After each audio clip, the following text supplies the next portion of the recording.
So welcome. We are doing a special show recapping some of the moments that have happened at World Youth Day and answering some of the weird questions and topics that I've been hearing about from people from all over the world about whether or not things that happened at World Youth Day were good and bad and lovely and wonderful and so on.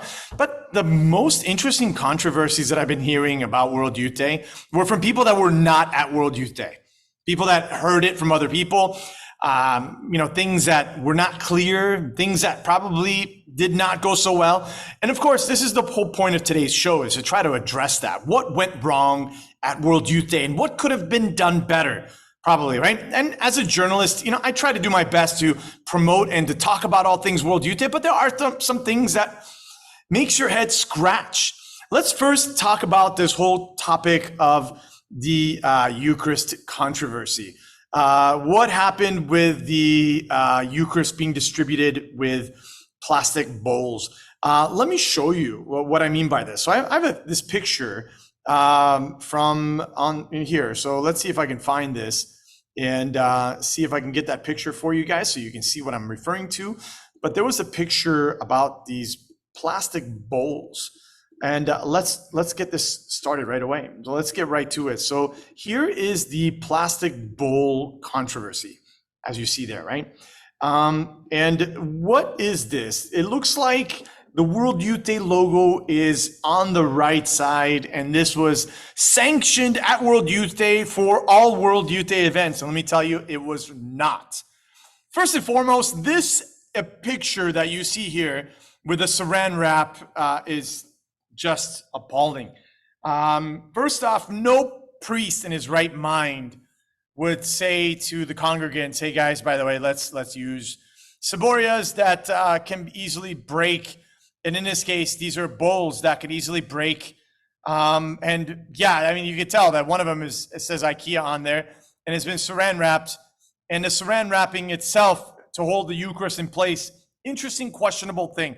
But these were not sanctioned by the World Youth Day Committee, nor were they used at any World Youth Day event on site. For example, if you take a look at this bowl, it actually comes from the Spanish gathering that happened before World Youth Day. And granted, some of the people that were present there to help the Spanish bishops in a Spanish area gathering to host their mass, they brought all their stuff with them. And nothing against the Spanish. I'm not going to blame the Spanish for anything that you see here, but it's not something that ideally should be used. Actually, the priest who was responsible, the sacristan that was responsible for the Spanish gathering, a representative of volunteers from the World Youth Day offices, were disturbed by this so much that they made sure that all of the saran wrap was burned after the event was concluded. So that way, the saran wrap that touched the Blessed Sacrament, the consecrated hosts, were not kept or reused or repurposed or thrown away for that matter, because we believe that all particles, even all the small amount of the Blessed Sacrament that has been consecrated, still contains the fullness of Jesus' body, blood, soul, and divinity. So for that to be around and to be reused, highly unlikely. Most likely they burned the saran wrap. And that's from what I hear from some news sources and some collaboration efforts that I dug a little deep into find the news behind this. They were able to burn all of the plastic saran wrap. And all of the bowls were not reused for other purposes. They were discarded and destroyed as well. Although it still doesn't justify the fact that the Blessed Sacrament was placed in a bowl and then placed in saran wraps and then distributed amongst the people. I also saw pictures of the Blessed Sacrament being distributed in plastic cups. Let me see if I can find that picture, which I found very disturbing as well. And yes, I found that picture, and let me show you that picture so you guys can see this as well. Something that, again, you might not have seen this, but here, let me show you. Here we go. Here's the Blessed Sacrament. It seems like the Blessed Sacrament is being placed in plastic cups and being distributed. This did not happen in Lisbon. If you take a very careful look here at the volunteer here, the name tag of the volunteer, it is the logo from Rio 2013. It's also the shirt. It says JMJ Rio 2013. And again, I'm not justifying what happened at Rio with these plastic cups. I have no idea if this is from the consecrated host, or if this is from distribution, or if this is from what happened. Again, we're judging a picture and immediately assuming that that happened in Lisbon. It did not happen in Lisbon, and it's not a photo of what occurred and distributed. Because again, there was rumors where the Blessed Sacrament was being distributed in plastic cups. And again, it was not distributed in plastic cups, right? They had metal ciborias that were minted only for the event, and they had hundreds of these with metal lids to protect the Blessed Sacrament from falling and from having other particles of other things being interacted with it. Those were being used. And if you ask anybody who was at World Youth Day, they would tell you that that's what they saw from priests or extraordinary ministers of the Eucharist. All right, so number one fact was IKEA bowls being used at World Youth Day events like the opening Mass, the final Mass, or anything sanctioned by World Youth Day, the World Youth Day Committee? And the answer is no, right? Although again, I do not excuse anyone who did use those bowls or the saran wrap. That was a very poor thought on their end. And luckily, the World Youth Day sanctioned volunteers made sure that respect was given to the fact that those did contain the Blessed Sacrament. They should not be repurposed, reused for other purposes. And in the case of a ceramic bowl that did not have a solid metal lining within it, should not be reused for anything liturgically for that matter, regardless of the circumstance. Although it's a nice attempt by several people in the media to kind of dig deep and say, this is wrong, this should never have been done, shame on World Youth Day, send your kids home. I mean, you're not there.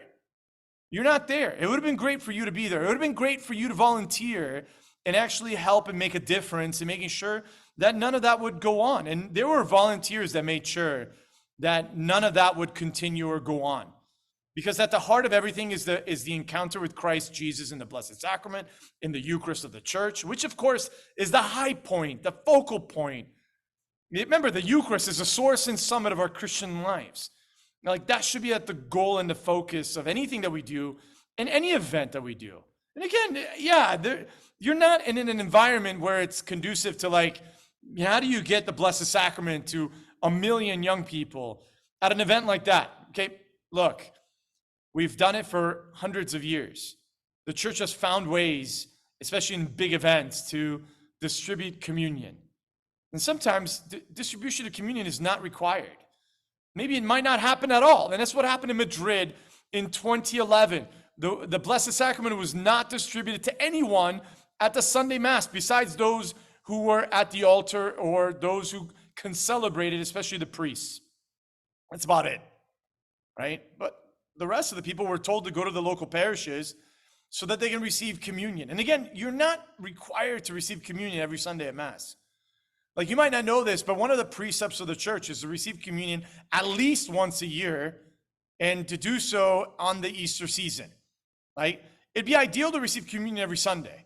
If you're in a state of grace and you're a practicing Catholic and you're not in grave sin and you don't have any impediments and you're in a state of grace and you can receive communion. But it's not a requirement of the church to receive communion every Sunday. It's minimum at least once a year. Right? Because there are people that also won't receive because they feel unworthy to receive because of the life of sin. But again, if you're in a state of grace and you're in communion with the Catholic Church and you can receive communion, go for it. But it's not required. And in events like this, it's not required to distribute communion during the Masses. Although it's awesome, it's great, and the graces are there, and it's amazing to think that you can receive Eucharist in that situation. It's not required. All right? At the same time, priests are not moving around like they were at, like if you're at the Vatican and you go to a Mass and you can see the hundreds of priests moving in the square, and only communion would be distributed in the square. If you're outside of the square a mile away, you're not going to get communion. It's not going to happen. And at World Youth Day, they tried their best, and granted, give them credit for that, because they did have the proper vessels. They just did not have the proper manpower to be able to do that. the priests were called to concelebrate with the bishop of Lisbon. They were also called to concelebrate with the Holy Father at the Sunday Mass. Would it have been ideal for the priests to distribute communion? Absolutely. We saw this at the Mass in 2016 in Krakow, in Poland, when priests were concelebrating from their sections. And then they would distribute communion from their sections.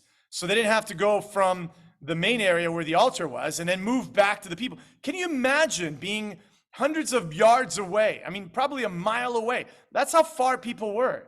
You wouldn't be able to walk that mile within the confines of the liturgy, especially as the consecration was concluded. And then for you to walk back to your section would have been impossible. So again, poor planning on the end of the those who were in charge of the liturgy for the World Youth Day. But I mean, they're doing the best that they can with what they've been given, right? Which leads me to this next point, which has been the most confusing point. What did they do with the Blessed Sacrament before it was distributed? Because again, this came out, and again, this came out very interestingly, and it was confusing as well. Here we are, the Blessed Sacrament in tents, and it looks like they're being held in storage bins. What's going on? Is this happening at World Youth Day? Were people worshiping bins? Right, stop, okay? You're not there. You don't know what's going on, right? Now, the Blessed Sacrament was in ciborias, in their proper vessels. And they were brought in their proper vessels, several of them, maybe 20 or 30 of them were brought in bins to make it more efficient to move them around to their specific locations, right? I get it. I totally do. But to leave them in this situation like this probably was not a good idea. Why not have the same group of people that created those beautiful reconciliation booths, where they, at Reconciliation Park, where they had the City of Joy, they had about 150 confessionals built out of wood. Why not create a tabernacle out of wood that you could have placed on these altars, makeshift temporary altars, and then placed those ciborias inside that wooden tabernacle? And then ultimately at the end, you could have burned that tabernacle at the end. If you're not going to repurpose it or reuse it, obviously then burn it. Right? You could have done that, but they didn't.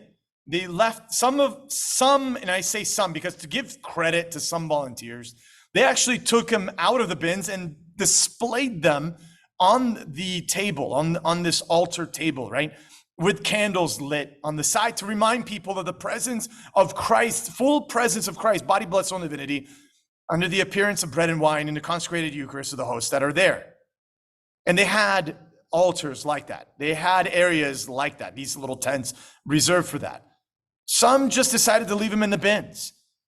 Some left the bins and they had a plant. As you can see, the plant here on the left side of these bins. Just bad thinking on the ends of the volunteers. They're not all trained properly, these volunteers. And again, if you had a problem with this, volunteer. Make a difference by being present, volunteer, right? I would have veiled these bins. Besides the fact that the first option would have been create a wooden tabernacle and have them in every bin, every tent that had these bins in them. And that's what I would have done. I would have encouraged the World Youth Day Committee to do that. Probably would have been better. And this is something that Seoul, Korea can do. This is something that Rome in 2025 for the Jubilee could possibly do, right? Ultimately, the past is the past. Not ideal situation to put them in bins, right? Again, I don't know if they were thinking clearly here. And this could have been done in many different ways. You could have veiled these. It made signs saying the Blessed Sacrament is within this tent. Maybe not invite people to go in the tent, but be present within the tent to know that the presence of Christ. Maybe put a sign that says silence because the Christ present is near the tent. But I saw two people, I guess two news articles. I'm not going to mention the names, of these media outlets, but they were blasting these tents, saying that these tents were even places that were so noisy around the tents. So noisy, you couldn't even pray in silence because the neo-cats were present. I mean, I warned you guys. Deacon Pedro and I were talking about the neo-cats. They are a very joyful bunch of, young people from the movement of the neo-catechumenate movement, right? The neo-catechumenate way movement. Could they have been told, hey, can you guys, can we switch location? Can we do it at a different place? Hey, look, the best World Youth Day that had the best environment for the Blessed Sacrament was Sydney, Australia. Sydney, Australia had a huge tent at the visual site. It basically had one area at the visual site where everybody could move towards so that they can go to adoration. Instead of having little individual tents within every individual section, they could have had one large tent. In there, they had one large tabernacle built out of wood that had all the consecrated hosts that would be used to distribute during Mass. Granted, I get that it might not be easy to do this, but you got to find a way to do this. If not at every major section, I mean, you had A, B, C, and D. Then have one large tent in A, one large tent in B, one large tent in C, one large tent in D, and that's it. And then the volunteers could have made sure that the neo-cats or whoever is doing music or dancing is not doing it by these tents where people are praying. And maybe you could even have confessions being done there too.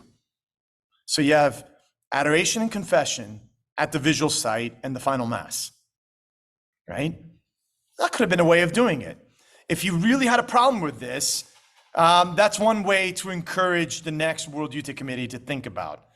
And that's kind of like what we do at worldyouthday.com. We look at some of the big issues that we see, we try to address them and try to calm people down and tell them, look, there are many ways that this could have been done. Although, look, not everybody's perfect, but we can pray, particularly pray for those volunteers who just weren't thinking at the moment that they can rediscover the beauty of the Blessed Sacrament in their lives.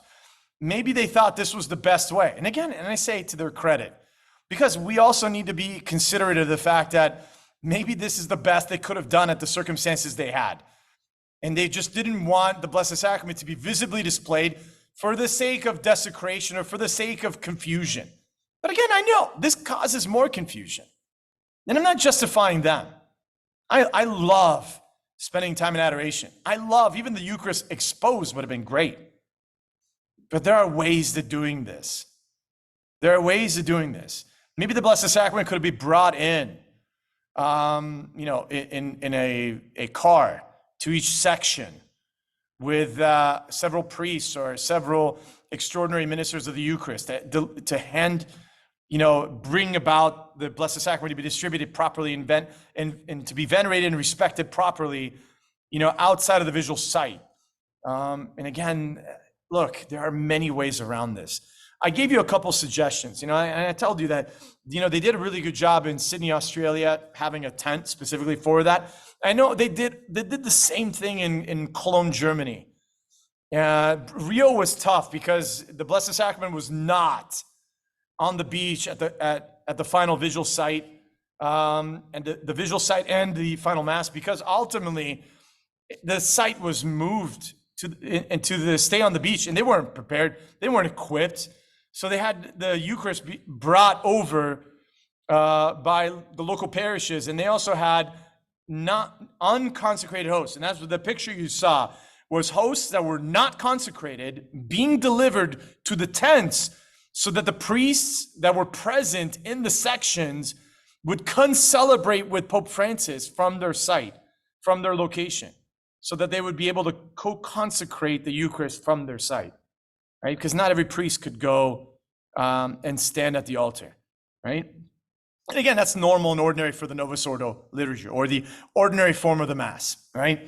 The next thing I want to focus on is like what happened And again, I just want to make sure that's clear for you guys. And please leave comments. Let me know what you think of this. Like, I'm not defending some of the mistakes that were done. I only want to bring clarity to some of the mistakes and help you understand what could have been done better. And I'm sure things could be done better in the future. But what's the past is the past. Were young people deterred from the idea that the Eucharist was present amongst them? No. Could they have known better? Yes. Could we have done a better job educating and instructing? Yes. Could catechists, youth ministers, leaders, movement coordinators, people who organize the World Youth Days from their local communities, could they have done a better job instructing? Possibly. But again, what's done is done. What can we do differently? That's the best discussion. And how you can be a volunteer for the next World Youth Day could even be even better. Because again, your input, your insight, your passion, your zeal could help the organizers not make the same mistakes that we see in the past. Every World Youth Day, what we try to do as an organization is make a list of what not to do for the future. We don't go to the new organizing committee and say, this is what you have to do. Because that's how you're going to lose them, right? You have to be as pastoral as you can. How do I help you in the future? Well, here are some suggestions of things that I hope you don't do. Like, here's what not to do.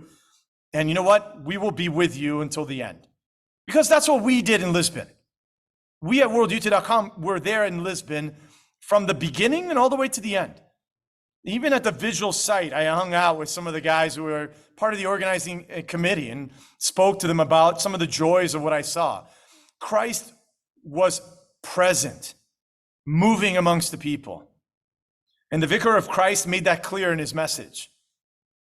And that should be resonated. And hopefully these are kind of the conversations that you're having.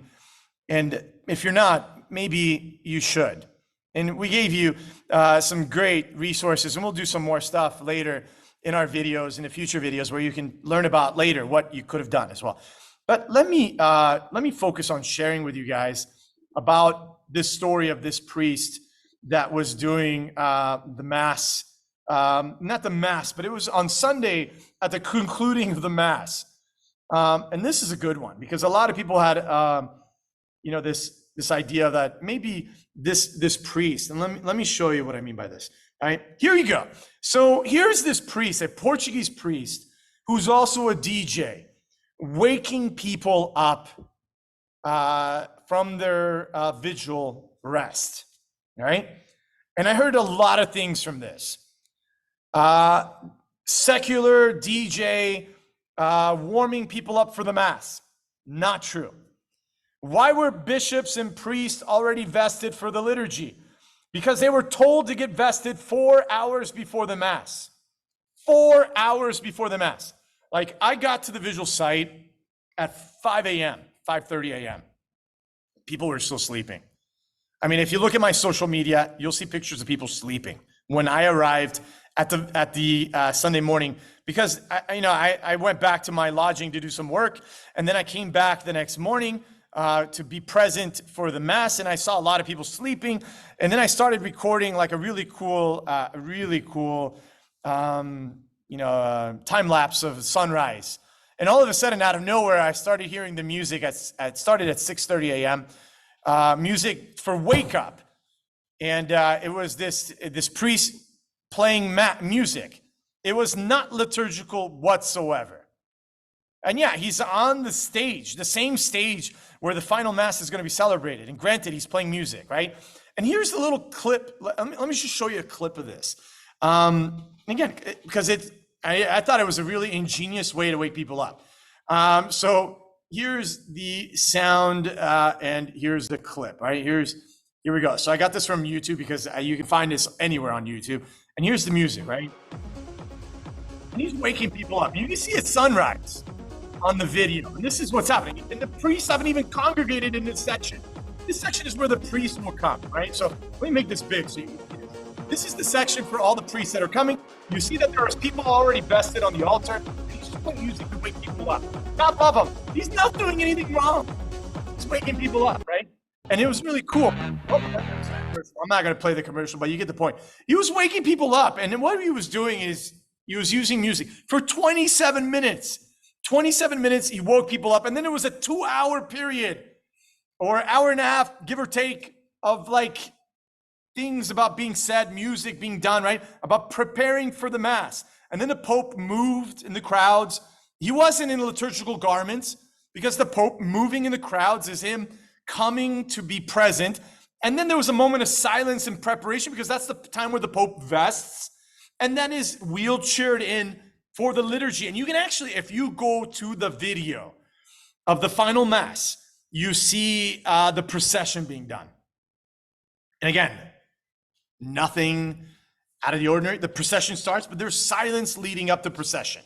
There's times to prepare for liturgy. When I walked around, I even saw priests listening to confession for those who wanted to go to confession before the Mass.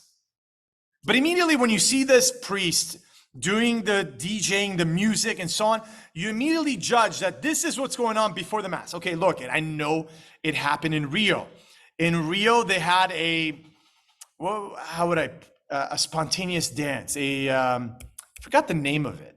I'm sure you could probably tell me the name of it, where they just had a spontaneous dance before the Pope arrived by helicopter to the final site before the Mass even started. And there were bishops doing it, priests doing it in the liturgical garments. Oh, that's sacrilegious. Again, it's not during the liturgy. It's not during the liturgy. They're outdoors. It's not a warm-up to the liturgy. It's trying to get people awake. Wake up. We're about to have Mass. The source in some of our Christian lives. The most important prayer of our Catholic faith. And sometimes we need to be awake for it. And that's what they do with music. It's not a warm-up to the liturgy. It is a music that gets people awake, right? Wake up. Get people aware of what's going on surrounding them, right? People would go to the restroom. People brushed their teeth. People, cleaned up their area. They made themselves more presentable. And this is what I've witnessed. People making themselves presentable. And I was with the priests who were ready to celebrate. They were cleaning up. Some of them were doing their breviary. And I love, some of them were trying to do their breviary during that music. Probably not a good time to do the breviary. I get it. You try to do your morning prayer at the right time in a great environment where it's not too noisy, not too loud. But, look, was the music in bad taste? No. There wasn't any vulgarities. There wasn't any inappropriate dancing. There wasn't any weird dancing, for that matter, to what I witnessed. But there was music that led people to, wake up. And then a little bit time later, the Pope made his move around the crowds. People got to see the Holy Father. And then finally, a moment where he was vesting, and then the procession began. Then the Mass began. What's the difference between that and then also being at an outdoor Mass when you're trying to get people to calm down and quiet down? Sometimes there's preludes, but this wasn't a prelude to the liturgy. This was just getting people awake 3 hours before the Mass when this music started, right? 4 to 5 hours, priests were already vesting. Especially those who were on the stage, because you had to go through a separate security line for that. Don't assume the worst if you weren't there. It drives me nuts when people say, get your kids home right away. This is a crapshoot. This is not an event that will cause them to encounter Christ. There were a lot of encounters, young people that encountered Christ, a lot of vocations answered because of it. But you will know the fruits of the labor by its efforts. Granted, yes, you might not have heard everything directly. Yes, maybe the subject matter might have been confusing to you and you weren't there. I remember a bishop said to me, and he clearly said this to me, and I'm not going to name bishops, but I'll tell you, a bishop said to me, look, no matter what, Christ will be spoken out of my lips at every opportunity that I get, because I want nothing more than Christ to be known in the hearts of every young person present. And that is the same motivation of the Holy Father. If you look at the speech of the Holy Father, you will see just that. Whatever it is that you have against Pope Francis, whether it's positive or negative, please know that no matter what, in the end, Christ will be known in the hearts of those who attend. That was my prayer throughout the whole World Youth Day. And I hope that was your prayer during your experience of your World Youth Day. Or maybe you weren't at World Youth Day. Maybe you were home. And maybe you were praying for young people to encounter Christ in that way. And they did. They did. I'll tell you, everyone I spoke to, even the young people that were on the flight on my way home, I saw nothing but joy, the joy of the gospel. And even the young people that I am blessed to be in the presence of were so enthusiastic about their experience at World Youth Day that they wanted to be more engaged and more connected in the life of the church. That's the stories that should be written. That's what should be emphasized and focused on. We are too judgmental and too quickly to judge on the small mistakes that are made here and there.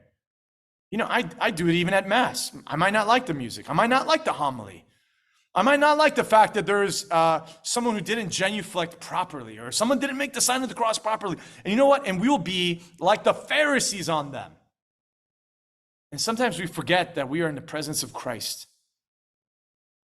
who's present body, blood, soul, and divinity in the Eucharist, in the chapel, in the church, in the tabernacle, in every tabernacle of the world. May he be known throughout the ends of the earth. Those are my takes on things. I hope they clarified some things, and I hope they made sense of some things. I hope you hear it from someone who was directly involved and directly there. There are things that definitely could have been done better, but that does not discredit the fact that this World Youth Day had an impact. And it will have an impact for generations to come. Every World Youth Day does. And I pray that young people who attended this one will bear much fruit. Pray that that might be the case. From all of us at worldyouth.com, this is an editorial from Dario Mobini. Thank you for joining me. God bless you. Take care. Until next time.